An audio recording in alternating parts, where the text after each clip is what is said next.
नमस्कार साथियों, सभी को good morning, good afternoon, good evening, है ना। तो दुर्ग पढ़ रहे हैं, तो दुर्ग में आज बात होगी मेहरानगढ़ की। मेहरानगढ़, ये मेहरानगढ़ का किला है। मेहरानगढ़ कहाँ पे स्थित भी है? मेहरानगढ़ जोधपुर में है। मेहरानगढ़ का जो किला बना है ये जोधपुर में बना है। जोधपुर में जो इसका निर्माण करवाया, वो निर्माण करवाया था राव जोधा ने। जोधपुर के शासक थे, जोधपुर को बसाने वाले थे राव जोधा। राव जोधा ने इसका निर्माण 1459 ईस्वी में करवाया था, है ना। और ये जो मेहरानगढ़ है ये एक पहाड़ी पे बना हुआ है, और वो पहाड़ी कौन सी है भी? चिड़िया टूक की पहाड़ी, चिड़िया टूक। तो चिड़िया टूक की पहाड़ी पर बना हुआ है ये, इसलिए इसका जो उपनाम है वो चिड़िया टूकगढ़ भी कहा जाता है। इसको उपनाम में रखें तो चिड़िया टूकगढ़ भी बोल सकते हो, क्योंकि ये चिड़िया टूक की पहाड़ी पे बना हुआ है।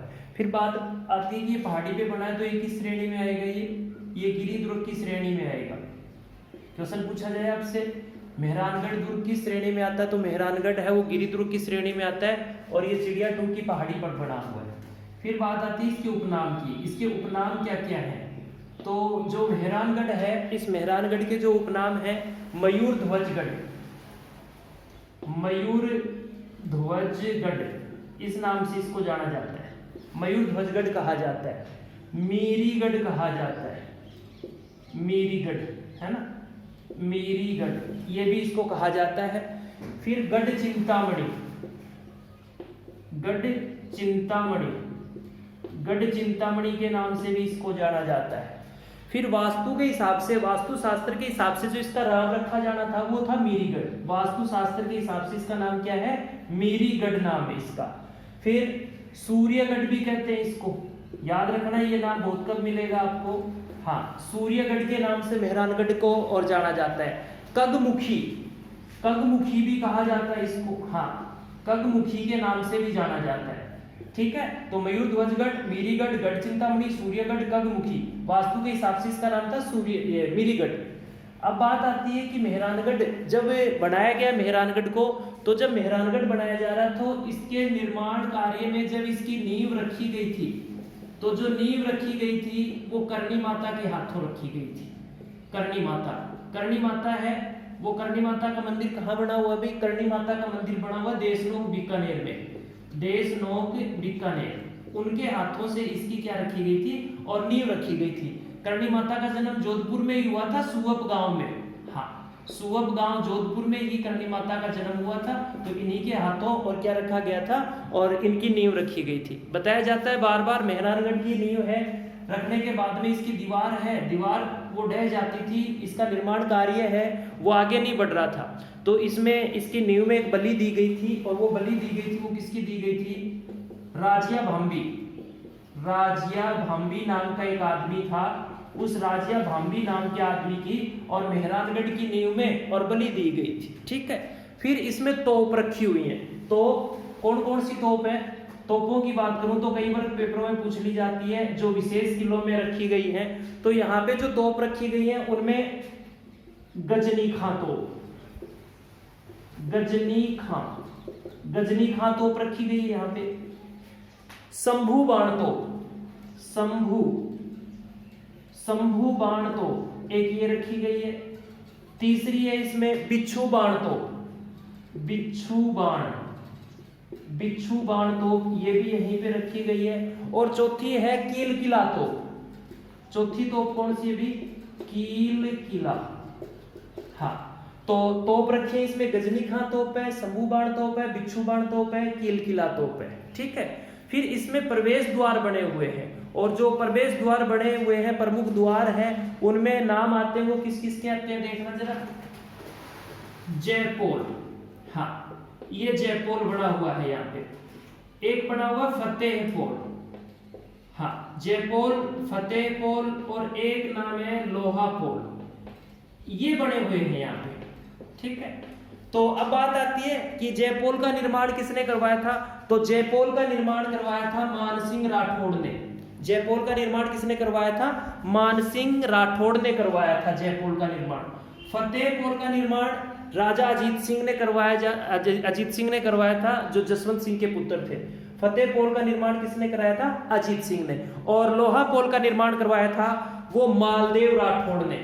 मालदेव 52 युद्धों का विजेता जिसको कहा जाता है, असमत वाला राजा जिसको कहते हैं मालदेव राठौड़। लेकिन इसको पूर्ण कराने का श्रेय जाता है वो विजय सिंह राठौड़ को जाता है, ठीक है, विजय सिंह राठौड़ को। ये स्टार्ट ही करवाया था लोहापुर का मालदेव राठौड़ ने, लेकिन पूर्ण कराया था विजय सिंह राठौड़ ने। तो जयपोल का निर्माण जो करवाया था वो मानसिंह राठौड़ ने, फतेहपोल का अजीत सिंह ने, और लोहापोल का करवाया था मालदेव राठौड़ ने, और विजय सिंह ने इसको पूर्ण करवाया। अब बात आती है और यहाँ पे क्या क्या बने हुए हैं। तो इसका जो निर्माण हुआ, तो एक ये व्यक्ति है जिसका नाम है किपलिंग। हाँ, ये बहुत बार पूछ लिया जाता है, किपलिंग। और इस किपलिंग ने एक बात कही थी कि ऐसा कौन सा किला है जिसका निर्माण देवताओं और परियों से हुआ है। तो ऐसा किला कोई जिसका निर्माण देवताओं और परियों से बताया गया है किपलिंग के द्वारा, तो ये देवताओं और परियों से निर्मित है वो किला है भाई, वो मेहरानगढ़ का किला है। देवताओं और परियों द्वारा निर्मित कोई किला है तो मेहरानगढ़ है, ऐसा किसने कहा? किपलिंग। अब एक बहुत महत्वपूर्ण क्वेश्चन बताने जा रहा हूं भाई, याद रखना इसको। एक पिक्चर भी बनी हुई है, द जंगल बुक, है ना, the jungle book. Jungle book का राइटर कौन था, है ना? तो जंगल बुक का राइटर कौन था? भी ये किपलिंग ही था, उसने ये बताया है। फिर इस किले में और जो महत्वपूर्ण बात बताऊं तो इसमें 10 खंभों की छतरी बनी हुई है, 10 खंभों की छतरी। अब बात आती है 10 खंभों की छतरी किसको समर्पित है? तो 10 खंभों की छतरी है वो मामा भांजा की छतरी के नाम से जानी जाती है।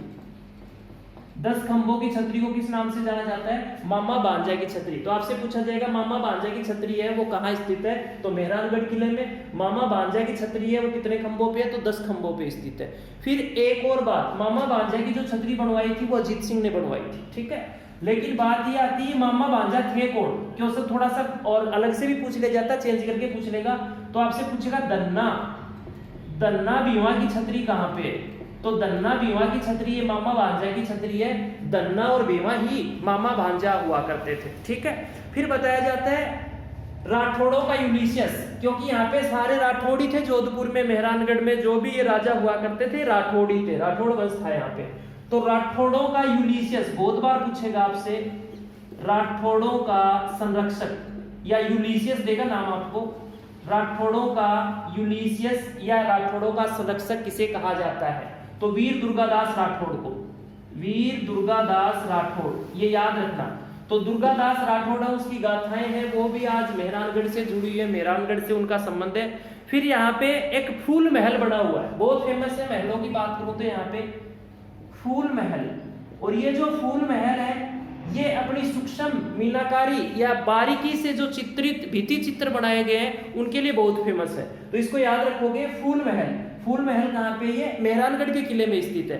फिर शेरशाह सूरी द्वारा निर्मित यहाँ पे एक मोती मस्जिद भी बनी हुई है और मोती महल भी बना हुआ है। शेरशाह सूरी ने यहाँ पे एक मस्जिद बनवाई थी, हाँ, तो शेरशाह सूरी की है वो मस्जिद, शेरशाह सूरी ने बनवाई थी। और एक मोती महल ये भी यहाँ पे स्थित है। तो आप इनको याद रखोगे कि मोती महल और मस्जिद है वो कहाँ पे? मेहरानगढ़ में, और शेरशाह सूरी द्वारा निर्मित है। फिर चामुंडा माता का मंदिर, चामुंडा माता का मंदिर है वो भी एक यहाँ पे बना हुआ है जिसका निर्माण तख्त सिंह ने करवाया था।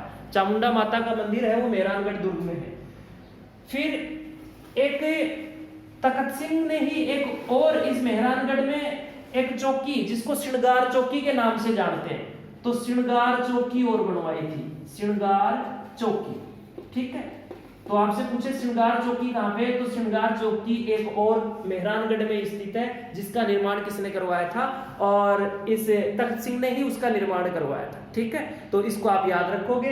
तो ये मेहरानगढ़ है और मेहरानगढ़ के बारे में आपको सारी चीजें पता होनी चाहिए, और बाकी बात होगी वो अगली क्लास में।